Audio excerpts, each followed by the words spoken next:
On June 23, 1455, imperial soldiers stormed the workshops of Mainz and shattered every wooden block, iron type, and inkpot belonging to Johannes Gutenberg's fledgling press, and the age of printing died in a single night. The failed revolt that had raged through the streets of the city gave Emperor Frederick III and Pope Pius an excuse they could not refuse: a sweeping edict banning movable type throughout Christendom, backed by the newly formed Imperial Censorship Council and the Papal Inquisition of the Word. For centuries, scholars have traced the rise of literacy to Gutenberg's modest invention, but in this world, that spark was snuffed before it ever caught flame. The decree did more than silence a handful of printers. It cemented an alliance between secular authority and the Church that would keep knowledge locked behind illuminated manuscripts for generations. In this alternate timeline exploration, we examine what could have happened and why the real history unfolded differently. Without printed pamphlets to spread humanist ideas, the flourishing of art and philosophy in Italy remained a courtly pastime rather than a public movement. Leonardo da Vinci still painted the Mona Lisa on wood panels, but his notebooks never circulated beyond the walls of Florence's academies. Scholars such as Erasmus, whose Latin epistles depended on cheap copies to reach universities across Europe, found their audiences limited to elite monasteries that could afford hand-copied codices. The Council of Constance had already healed the Western Schism in 1418, but its decrees on doctrinal unity now gained a new weapon: the imperial edict's prohibition of any unapproved text. The Guild of Illuminators, protected by both crown and papacy, became the sole gatekeepers of written knowledge. Their workshops swelled with apprentices trained to copy Latin classics in gold leaf, preserving the past but choking the flow of new ideas. Yet a whisper persisted among the learned, a rumor that somewhere beyond the Alps, merchants were smuggling a handful of secret metal typefaces into the Swiss cantons. The idea that information could travel without the Church's blessing became an ember, one that would not ignite until centuries later. When Christopher Columbus set sail in 1492 under the Spanish crown, his voyages still opened new trade routes to the Americas, but the impact of those discoveries unfolded differently. In our world, printed accounts of the New World spurred curiosity, colonization, and a flood of scientific observation.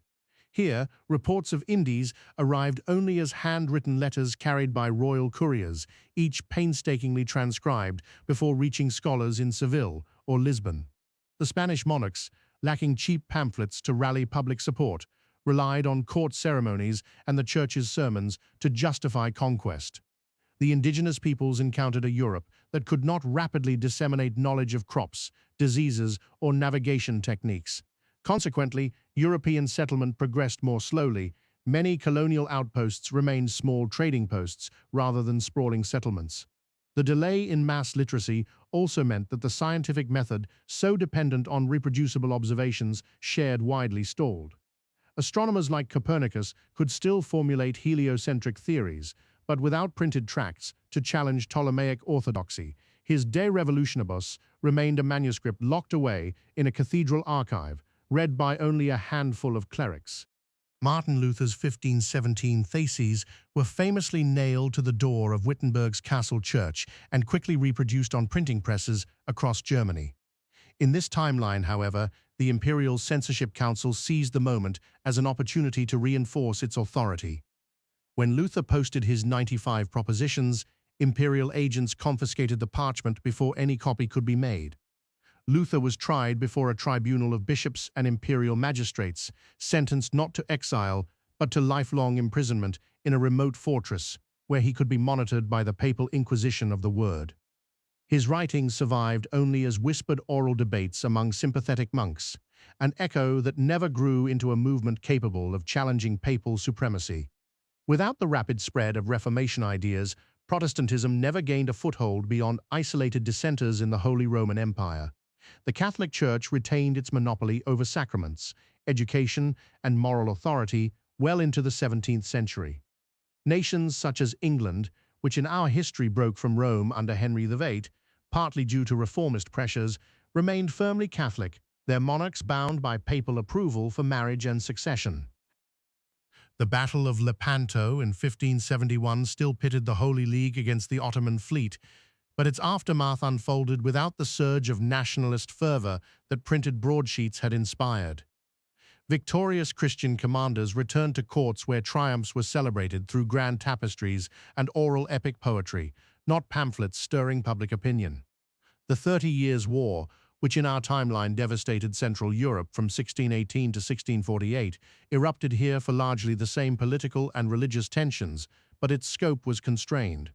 Without printed propaganda fanning sectarian hatred across borders, fewer cities rallied to the cause of defending the faith. The war lasted a shorter span, roughly 15 years, and concluded with a series of localized treaties negotiated in secret chambers rather than public assemblies. The lack of mass literacy meant that peasant revolts and popular uprisings were harder to organize. When they did occur, they remained fragmented, easily suppressed by the Imperial Censorship Council's network of informants embedded within guilds and monasteries. The absolute authority of monarchs like Louis XVI, who ascended the French throne in 1643, faced little ideological opposition. His edicts were enforced through a bureaucracy that controlled every written decree. By the 18th century, Europe had entered an age where knowledge was a commodity reserved for aristocrats and clergy. Universities persisted, but their curricula relied on hand-copied commentaries rather than the latest discoveries. Isaac Newton's Principia existed only as a single illuminated manuscript housed in the Royal Society's vaults. Its equations were never disseminated to aspiring engineers or shipbuilders. The Enlightenment, celebrated for spreading reason and challenging tyranny, was reduced to salons where philosophers debated over candlelight, their words recorded by scribes who could afford parchment. Voltaire's critiques of religious dogma circulated only among a handful of sympathetic nobles, never reaching the broader public to inspire revolutionary thought. Industrialization still emerged, steam engines were built in workshops funded by royal patronage, but progress was slower and more centralized. Factories remained under direct control of monarchs or the church, who dictated production schedules and wages without the pressure of an informed labor force demanding rights. Technological breakthroughs, such as the telegraph or railway, remained elite projects, their benefits confined to corridors of power. The 19th century brought new pressures that began to crack the edifice of absolute control. Napoleon Bonaparte's campaigns across Europe introduced French administrative reforms that required standardized record-keeping. To manage the vast territories he conquered, his government commissioned secret printing presses hidden in remote alpine valleys, machines smuggled from a clandestine network of Swiss artisans who had preserved Gutenberg's designs despite the imperial ban.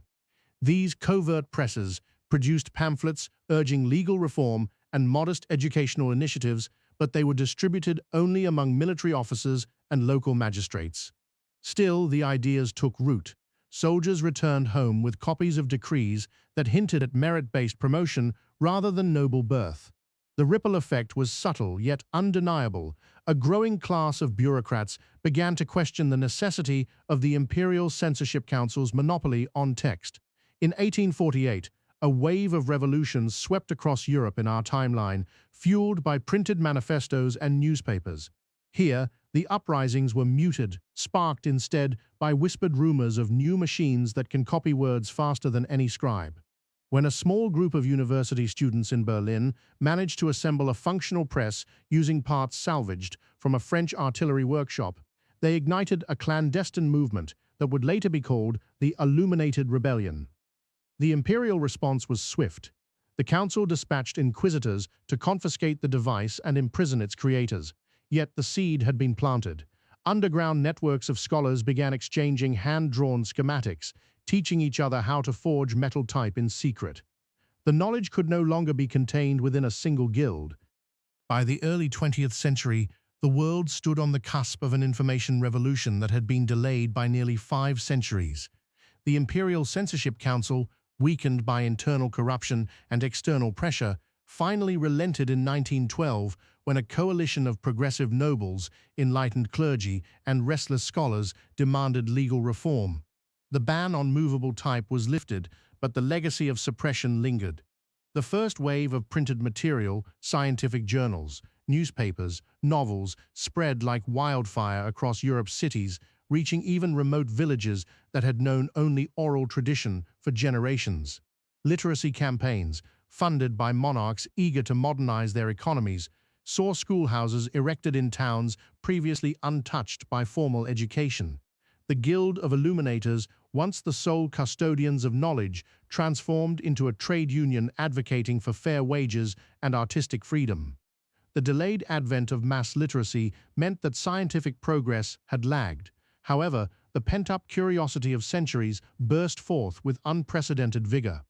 Within decades, breakthroughs in physics, medicine, and engineering caught up to those of our own timeline, propelled by the urgency to close the gap.